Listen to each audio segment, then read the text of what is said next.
Okay, next segment also comes from Reddit. It's posted by user Paradoxical State. And the title is, Am I the asshole for refusing to sell my rental properties at my fiance's request? Spicy title. Whew, so spicy. All right, here's the summary. A housing provider proposed to his girlfriend. Congrats! They both owned properties, including his 2 rental properties. They agreed to live in her luxury condo after they got married, and the fiancé wants him to sell his rental portfolio. He doesn't want to. Huh. He has more of a saver mindset, whereas she likes to spend, and that's factoring into this conversation heavily. Later, OP updated the post to say that the argument came to a head with their engagement ending Aw. after he said the rentals are in his LLC's name, so he's the sole decision maker on their future. Oh boy. All right, what are your first thoughts? Whew.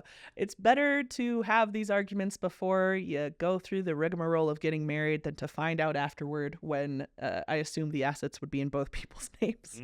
I am not a lawyer. I don't know exactly how that works, and I've never been married, so I don't know, but I just assume that would be a lot messier if you've already said I do.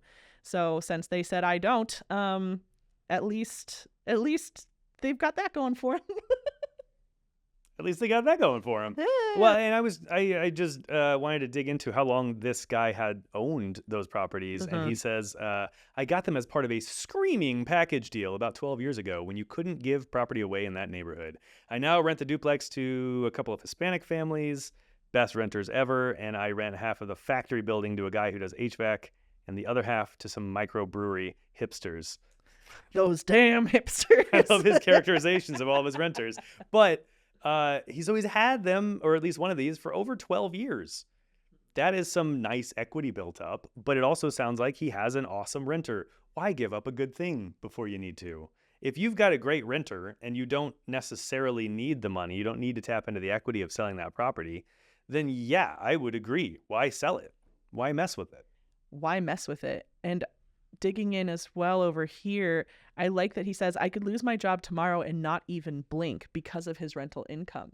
So it seems very, I know that we're biased given but like, I just, it doesn't make sense to me to push so hard to sell them unless they are taking up a significant amount of time and hurting their relationship. We're not getting any of that sense from the actual post itself, though. It just seems like she wants them gone. Yeah, I mean, this is the dream. This is what real estate investors hope they get, is a property that it sounds like appreciates pretty well and that they can hang on to for a long period of time and that cash flows. I mean, if it's cash flowing enough that he's not even worried about his day job, like, that's the dream. He's living it.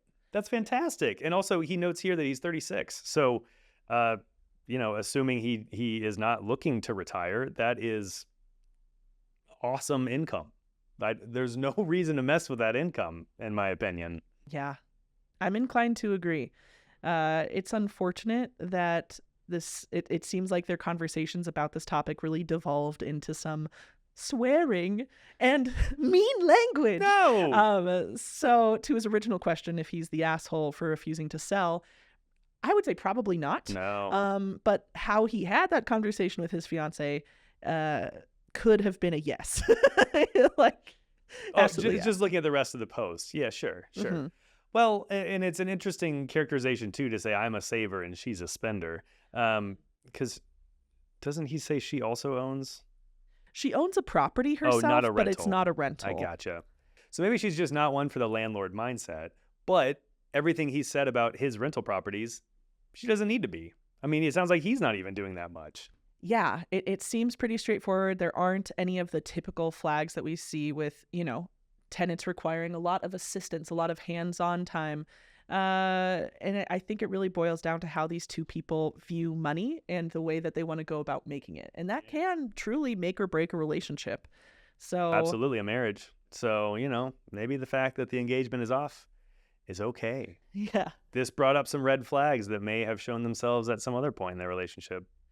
Yeah, and I would also say if someone is pushing you so hard to do something that is not in your best interest, are there other areas of your life where that's happening as well? Because if you have a very logical breakdown of, I've had these properties for 12 plus years, it's making great revenue, I can save up for retirement, I could retire early, and they're like, yeah, but I don't like it. then you I want to should buy a probably- dress or something. Yeah. You should probably reevaluate in general. So, shoot, I'm sorry that what they said, a 4-year relationship ended in smoke like this.